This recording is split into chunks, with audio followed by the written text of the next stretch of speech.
But थोड़ा खेद भी होता है जब मैं देखता हूं कि जब रेसलर्स ये प्रोटेस्ट करने में where they are force to protest, आपको भी तो कहीं ना कहीं खटकता होगा कि देश के जिन्होंने those who have won the medals for this country, and you know how much the Prime Minister has done for sport in this country and to inspire sportspersons. I think no Prime Minister has done before this. बिल्कुल. No Prime Minister.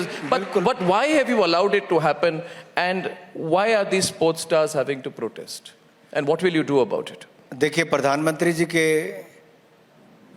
आने के बाद खेलों को बहुत बल मिला है। वो जब राज्य में मुख्यमंत्री थे तब भी गुजरात में बहुत सुधार किया, और देश में आकर तो बजट जो था, जो 960 करोड़ रुपया था डिपार्टमेंट का, बढ़ाकर 3,397 करोड़ कर दिया, 3.5 गुना बढ़ा दिया। खेलो इंडिया योजना लेकर आए, पहले 4 वर्षों के लिए 1800 करोड़ दिया, तो अब अगले 5 वर्षों के लिए 3200 करोड़ रुपया मंजूर कर दिया है, शुरू हो गया। खेलो India youth games, university games, winter games, और इसमें 15,000 खिलाड़ी हर वर्ष भाग लेते हैं, नेशनल रिकॉर्ड्स बनते हैं, और हमें जो पाइपलाइन है अच्छे खिलाड़ियों की वहाँ से मिल रही है। यही नहीं, अगर आप अभी भी देखेंगे वर्ल्ड चैंपियनशिप हुई तो हमारी भारत की एक नहीं 4 बेटियों ने वर्ल्ड चैंपियनशिप जीतने का काम किया। निखिल जरीन हो, लवलीना हो, हमारी नीतू घनघास हो, स्वेटी हो, इन सब ने गोल्ड मेडल जीता है। यही नहीं, अन्य क्षेत्रों में भी हमारे खिलाड़ियों ने शानदार प्रदर्शन किया।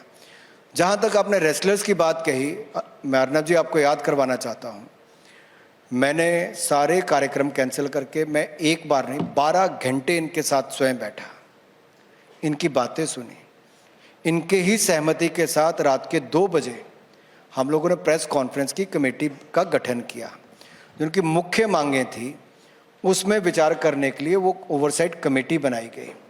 ओवरसाइट कमेटी ने लगभग 14 मीटिंगें की, अलग अलग लोगों को जिनको बुलाने की आवश्यकता थी, जो आना चाहते थे उनको बुलाया, उनकी बातें भी सुनी। उस कमेटी ने अपनी बड़ी डिटेल रिपोर्ट एक दी है।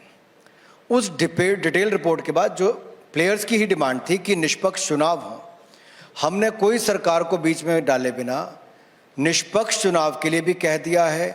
इंडियन ओलंपिक एसोसिएशन जब तक 45 दिन के अंदर इसका चुनाव कराएगी, एक कमेटी का गठन करेगी जो खिलाड़ियों का चयन भी करेगी, और वही इनका डे टू डे अफेयर्स तब तक रन भी करेगी।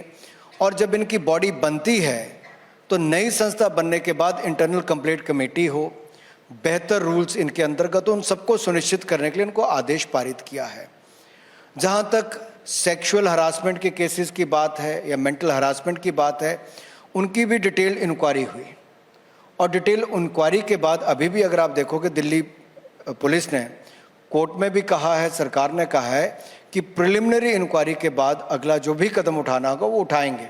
उसकी एक प्रक्रिया है, वो प्रक्रिया को ना मैं जंप कर पाऊंगा ना आप कर पाओगे, लेकिन जो निष्पक्ष चुनाव सबसे पहला कदम था कराना, कि एक नई संस्था चुनकर आए, एक नई बॉडी चुनकर आए, उस कदम से शुरुआत कर दी गई। मैं आपकी बात समझता हूं, मैंने बस जो आम नागरिक की सोच है उसका आपके सामने रखा।